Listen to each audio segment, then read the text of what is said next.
When you experience a devastating, life-changing event, only then you know who really cares about you. And this year taught me that harsh lesson when I lost my mom in July unexpectedly. And some of you aren't gonna like what I'm about to tell you, but I'll still hope you'd stay and hear what I have to say. This was my hardest year. And no, I'm not making this video for sympathy or anything. I'm just making this video as a reflection of the experience that I've gone through during my toughest time. This irreversible event of my life.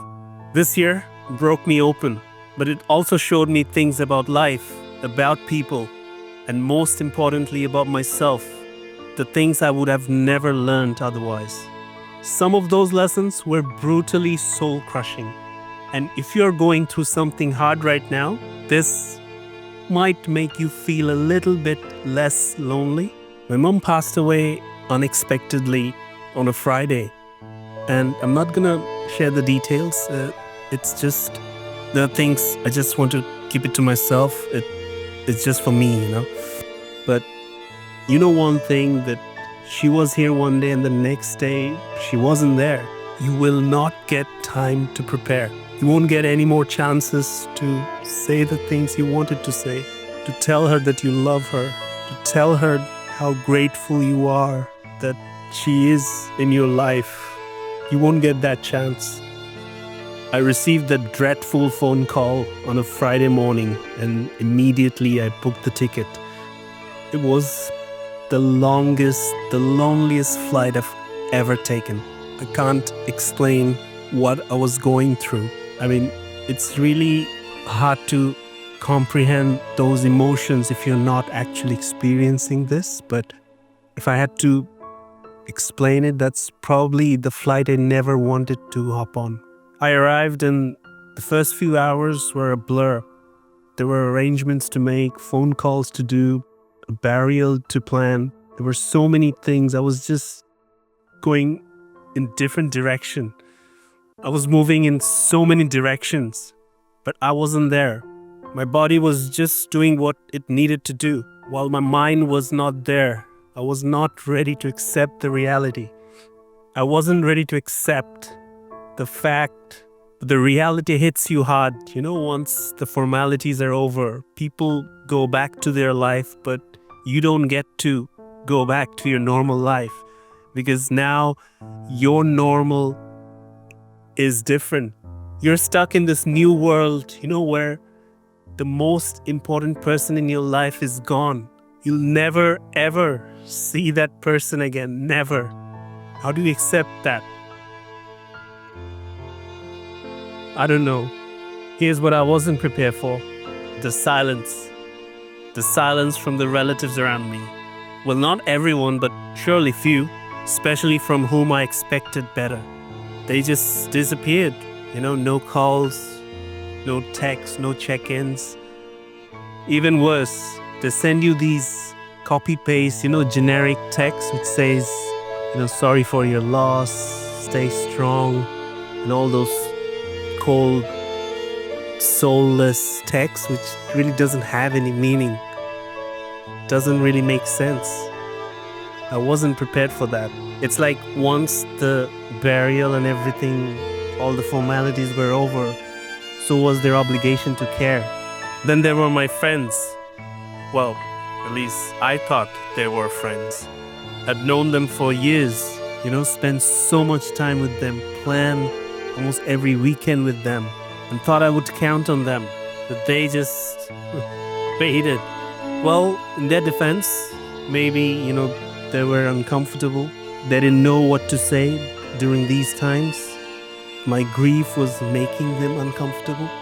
Or maybe they were not really friends at all, just people I wasted my time with.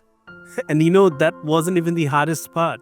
The hardest part wasn't the absence. The hardest part was realizing that I've built a support system on people who are only there for good times. I had this whole circle, spend so much time every weekend, like for decades.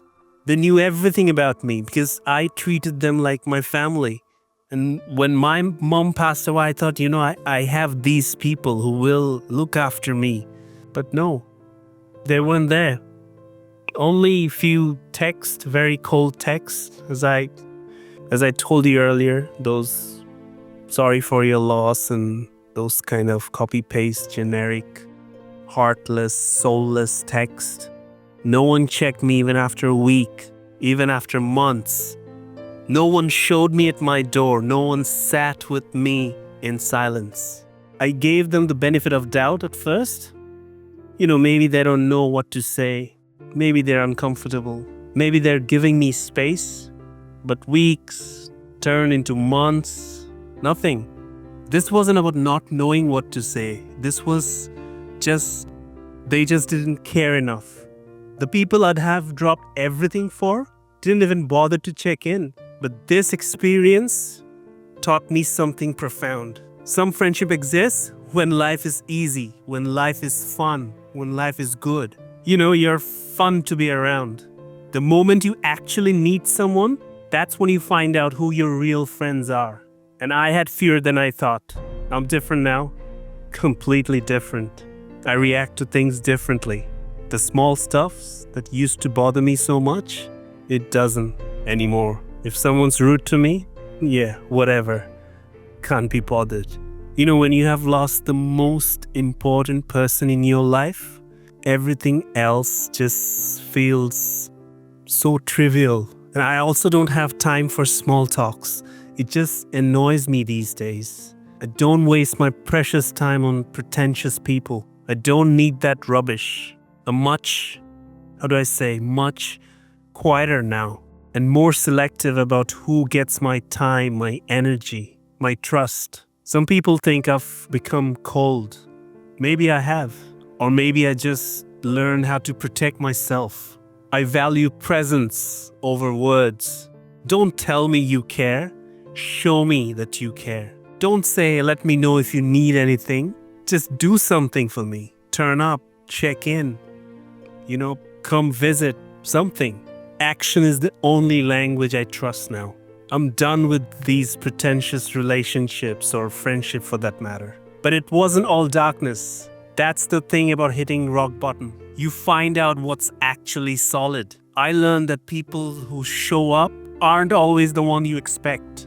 A few of my school friends I haven't had a conversation for years, they called me. They checked on me. They reached out to me. They showed up without me having to ask. And that meant everything. I learned that my dad and I can have a real conversation. Deep ones. He's a man of few words. But this grief has given us a different kind of closeness. A different type of conversations that we had. I learned that some lessons only come through pain. And yeah, they're harsh, they're brutal, but they're true. People will show you who they are. Your real support system is smaller than you think. And that's okay. It's better to have just 3 real friends, 3 real people who cares, instead of having 10, 20 fake friends. It's so important to show up if you care for someone. Show up for someone the way you wish people had shown up for you. I learned to lean into my faith in ways I never had before. Faith became my anchor, not because it took the pain away, but because it gave me a reason to keep going when everything felt so difficult. Prayers became real for me. Not a routine, but a necessity. Well, if you're still watching, here's what I want you to walk away with. First is, if you're going through something really hard right now and people are disappointing you, you're not expecting too much. You're just learning who deserves a place in your life. And that's painful, but it is valuable. Second, don't wait to have real conversation with the people you love. Don't just assume that you will have time. You might not. Third, the friends who matter are the ones who stay when life gets hard. Hold on to them. Don't let them go. Fourth, grief doesn't make you weak. It doesn't make you broken. It makes you someone who loved deeply enough to feel this much pain. And there's strength in that, even when it doesn't feel like it. And finally, whatever life is throwing at you right now, whatever that hard situation you're at, You're stronger than you think. I didn't think I could survive this year, but here I am. Changed? Yes. A bit emotionally damaged? Maybe, but still here, in front of you. This year taught me lessons I never wanted to learn. But it also showed me that I'm capable of surviving the worst. That there are people who will show up. That fate can carry you when nothing else can. This was my hardest year, and I'm still standing strong. And I know that whatever you're fighting right now, you will make it through. You will. Thanks for listening.